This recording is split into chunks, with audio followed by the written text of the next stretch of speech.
nandito ako sa casa guys. Ipapacheck natin yung motor kung ano ba talaga yung diferensya. So malalaman natin mamaya. More than 2 years old na siya guys.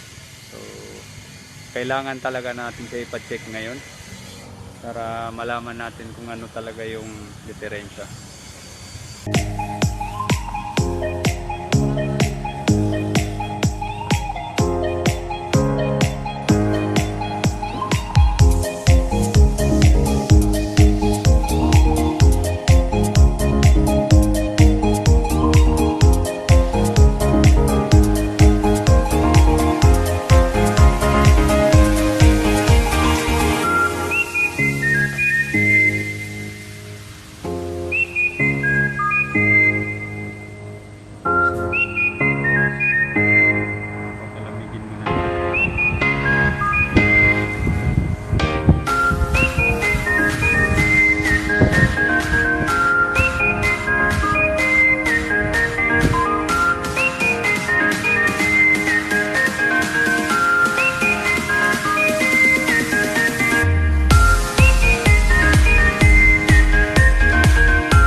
Okay na siya guys.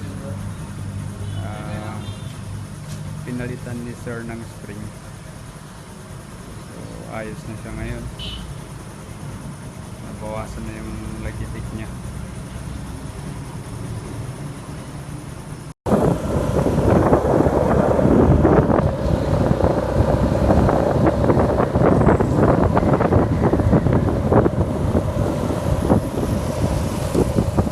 Okay, so pauwi na kami guys.